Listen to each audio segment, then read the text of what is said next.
नमस्कार दोस्तों, आपका हमारे YouTube चैनल धार्मिक कथाएं और कहानियों में स्वागत है। आज मैं आपको कार्तिक माह महात्म्य का 9वां अध्याय सुनाऊंगी। अगर आपको यह कथा पसंद आई तो आप चैनल को लाइक और सब्सक्राइब जरूर कीजिएगा। आइए सुनते हैं कार्तिक माह महात्म्य का 9वां अध्याय। राजा पृथु ने कहा, हे मुनि श्रेष्ठ नारद जी, आपने कार्तिक माह के व्रत में जो तुलसी की जड़ में भगवान विष्णु का निवास बताकर उस स्थान की मिट्टी की पूजा करना बताया है, अतः मैं श्री तुलसी जी के महात्म्य को सुनना चाहता हूँ। तुलसी जी कहाँ और किस प्रकार उत्पन्न हुई, यह बताने की कृपा करें।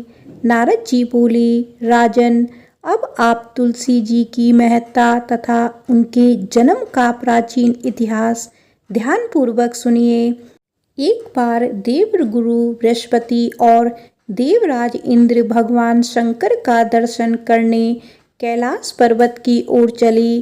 तब भगवान शंकर ने अपने भक्तों की परीक्षा लेने के लिए जटाधारी दिगंबर का रूप धारण कर उन दोनों के मार्ग में अवरोध उत्पन्न किया।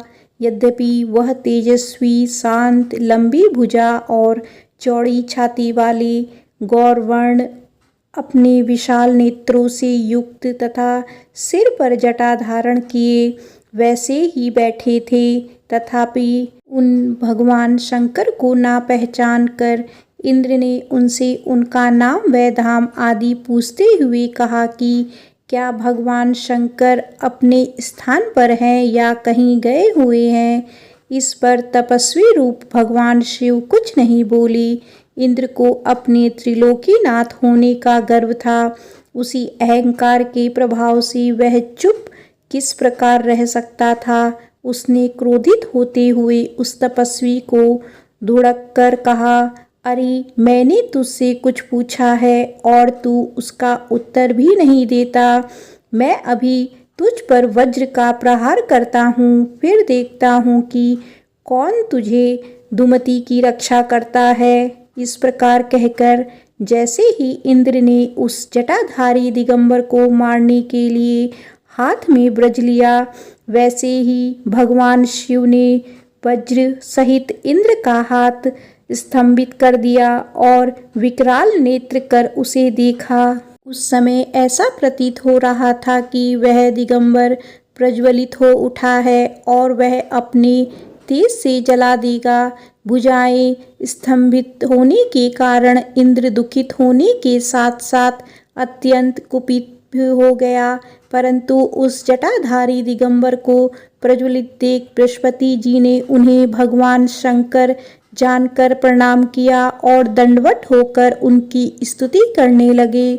बृहस्पति भगवान शंकर से कहने लगे, हे दीनानाथ, हे महादेव, आप अपने क्रोध को शांत कर लीजिए और इंद्र के इस अपराध को क्षमा कीजिए।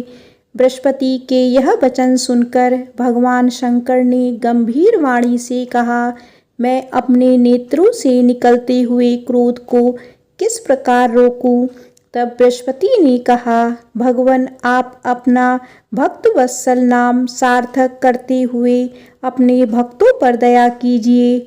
आप अपने इस तेज को अन्यत्र स्थापित कीजिए और इंद्र का उद्धार कीजिए। तब भगवान शंकर गुरु बृहस्पति से बोले, मैं तुम्हारी स्थिति से अत्यंत प्रसन्न हूँ। तुमने इंद्र को जीवन दान दिलाया है। मुझे विश्वास है कि मेरे नेत्रों की अग्नि अब इस इंद्र को पीड़ित नहीं करेगी। बृहस्पति से इस प्रकार कहकर भगवान शिव ने अपने मस्तक से निकले हुए अग्निमय तेज को अपने हाथों में ले लिया और फिर उसे क्षीर सागर में डाल दिया। तत्पश्चात भगवान शंकर अंतर्ध्यान हो गए। इस प्रकार जिसको जो जानने की कामना थी उसे जानकर इंद्र तथा बृहस्पति अपने अपने स्थान को चले गए। बोलिए कार्तिक भगवान की जय।